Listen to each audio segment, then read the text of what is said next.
मतदान प्रक्रिया पार पडल्यानंतर महाविकास आघाडीच्या नेत्यांची बैठक, निकालाच्या अनुषंगाने महत्त्वाच्या विषयावर चर्चा, तासाभरापासून बैठक सुरू।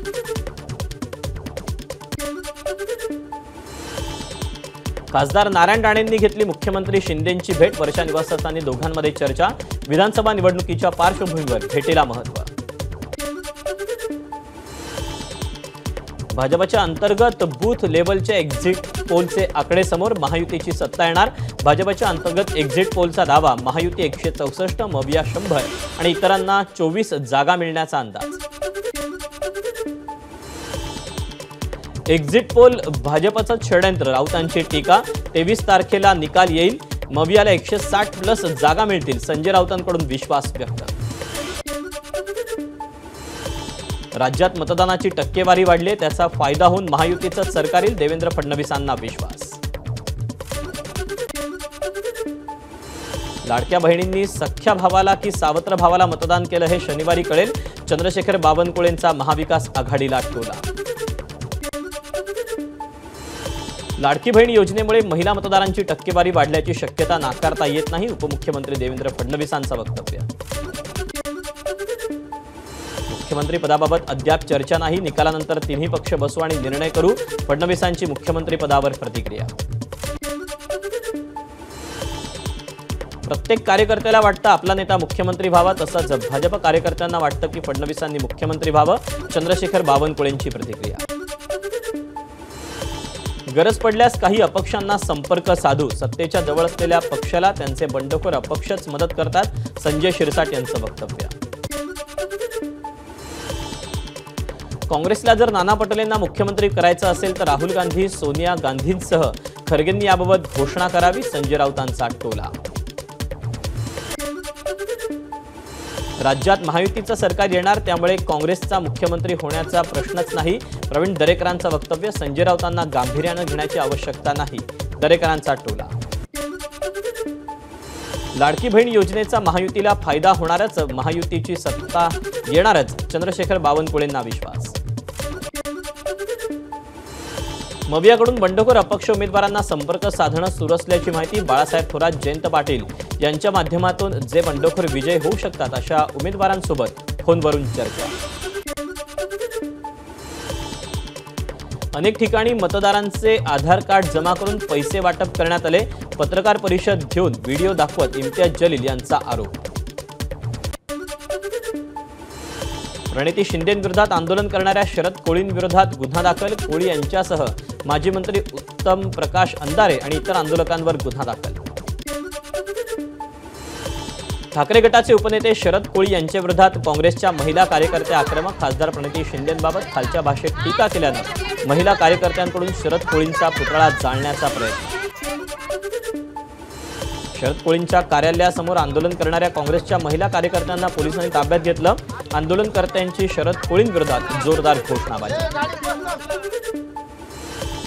आमच्या नेत्यांची गाडी फोडण्याची भाषा करणाऱ्या शरद कोळींचं सोलापुरात येणं अवघड करू, काँग्रेस शहराध्यक्ष चेतन नरोटेंचा शरद कोळींना इशारा।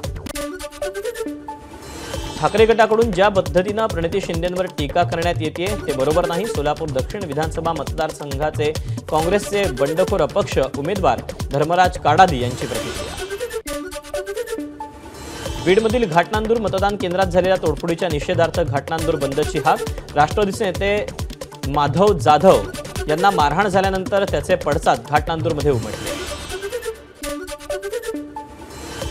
बीडमधील मतदान केंद्रावरील तोडफोड प्रकरणी 40 जणांवर गुन्हा दाखल, घाटनांदूरमध्ये मतदान केंद्राची तोडफोड करण्यात आली होती। हिंगोलीच्या वसमतमध्ये झालेल्या दगडफेकी प्रकरणी आणि आचारसंहितेचा भंग केल्याप्रकरणी 125 जणांवर गुन्हा दाखल, वसमत शहर पोलीस ठाण्यात गुन्ह्याची नोंद। रत्नागिरीतून मतदान करून परतीच्या प्रवासासाठी निघालेल्या मतदारांचं भास्कर जाधवांनी बसमध्ये जाऊन त्यांचे आभार मानले, एकाच टप्प्यात निवडणूक असल्यानं मतदारांचे हाल झाले, जाधव यांची प्रतिक्रिया। राज्यात परिवर्तन होणार आणि मवियाचं सरकार येणार, जितेंद्र आव्हाड यांनी व्यक्त केला विश्वास। राज्यात महायुतीचं सरकार येईल, एकनाथ शिंदे मुख्यमंत्री होतील आणि 25,000 मतांच्या फरकानं कळमनुरीत माझा विजय होईल, संतोष बांगर यांना विश्वास।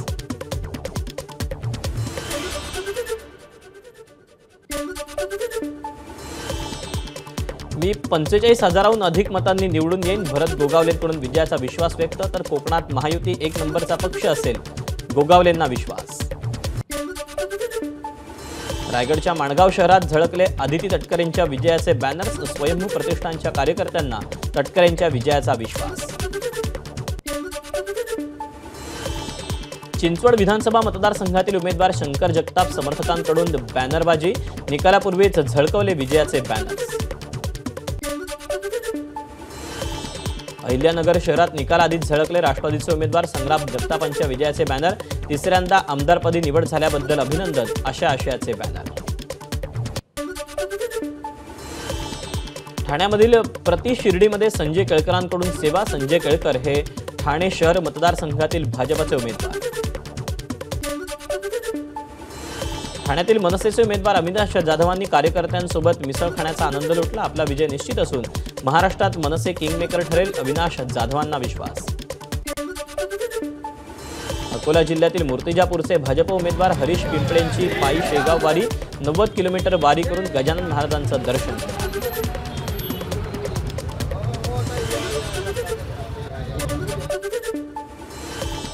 आणि निवडणुकीसंदर्भातल्या बातम्यांचा आढावा घेतल्यानंतर महाराष्ट्रातील इतर बातम्यांचा घेऊया सुपरफास्ट आढावा. माझ्यावर हल्ला करण्याचा कट रचला होता, काँग्रेस नेते नसीम खान यांचा दावा. मेरठमधून 3 जणांनी रेकी केली, तिघांनाही पोलिसांकडे सोपवल्याची नसीम खान यांची माहिती. मालवण पुतळा दुर्घटनेप्रकरणात चेतन पाटीलला कोर्टाकडून जामीन मंजूर. 25,000च्या जात मुचलक्यावर जामीन मंजूर. दापोली साई रिसॉर्ट प्रकरणी अनिल परवांचे निकटवर्तीय सदानंद कदम यांना दिलासा देण्यास कोर्टाचा नकार. 25 लाखांची अनामत रक्कम भरून 4 आठवड्यात लवादाकडे दाद मागण्याचे निर्देश. सीबीएसईकडून 10वी आणि 12वी परीक्षांचं वेळापत्रक जाहीर. परीक्षा 15 फेब्रुवारीपासून सुरू होणार. 18 मार्चला 10वीची तर 4 एप्रिलला 12वीची परीक्षा संपणार. राज्य माध्यमिक आणि उच्च माध्यमिक शिक्षण मंडळातर्फे 10वी 12वीच्या परीक्षांचं वेळापत्रक जाहीर. 12 फेब्रुवारी ते 18 मार्च दरम्यान 12वीची तर 11 फेब्रुवारी ते 17 मार्च दरम्यान 10वीची परीक्षा. कोल्हापुरात शाळेतील प्रार्थनेतल्या ए मत कहो खुदा से या वाक्यावरून पालकांनी घातला गोंधळ. जाधववाडीतल्या शाळेतील प्रकार, मुलांना विविध प्रकारची शिक्षा दिली जात असल्याचाही पालकांचा आरोप. कल्याण स्टेशन परिसरात 5 ते 6 नशेखोरांकडून महिलेची छेडछाड. संतप्त महिलेकडून एकाला मारहाण. घटना सीसीटीव्हीमुळे उघडकीस.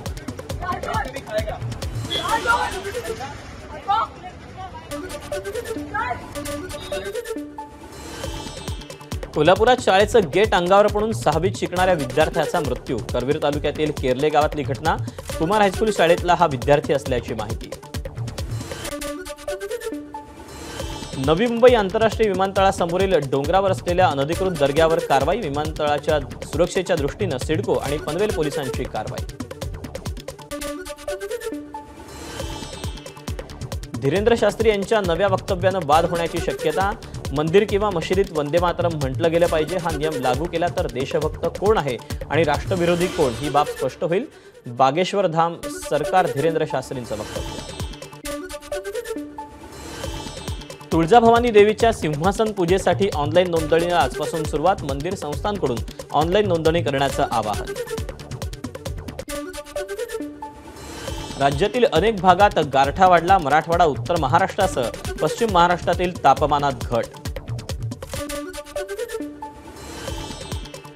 मुंबईच्या कमाल तापमानात घट. उत्तरेकडील थंड वाऱ्याचा प्रवाह वाढल्यामुळे प्रामुख्यानं उत्तर महाराष्ट्रातील किमान तापमानाचा पारा 12 अंशांखाली. बोईसर तारापूर एमआयडीसीतील धागा तयार करणाऱ्या कारखान्याच्या गोडाऊनला भीषण आग. आगीचं कारण स्पष्ट. अभिनेता शाहरुख खान धमकी प्रकरणात नवी माहिती. आरोपीनं शाहरुख आणि मुलगा आर्यनच्या सुरक्षा रक्षकाची ऑनलाईन माहिती काढली होती. आरोपी फैजान खानच्या मोबाईलमधच्या तपासातून माहिती समोर. वर्ध्यात दिवसा ढवळ्या तोंडावर स्प्रे मारून सराफा दुकान लुटण्याचा प्रयत्न. ढोमणे ज्वेलर्स दुकानातील घटना. वर्धा शहर पोलिसांनी दोघांना केली अटक. छत्रपती संभाजीनगरमध्ये सराफा व्यावसायिकाला बंदुकीचा धाक दाखवून दागिने केले लंपास. तब्बल 11,64,000 किमतीच्या दागिन्यांवर चोरट्यांचा डल्ला. मनमाड बस आणि ट्रकची समोरासमोरमध्ये त्यांची धडक. अपघातात ट्रक चालकाचा मृत्यू तर बसमधील 5 ते 6 प्रवासी जखमी. मुंबई पुणे एक्सप्रेसवेवर खासगी बसचा अपघात. बस 20 फूट खाली खड्ड्यात कोसळली. सुदैवानं कोणतीही जीवितहानी नाही. बीडच्या शिरूरमध्ये पतीच्या निधनानंतर काही तासातच पत्नीनं विषप्राशन करून आत्महत्या केली. पती कन्हैयालाल खामकर यांचा हृदयविकाराच्या झटक्यानं मृत्यू.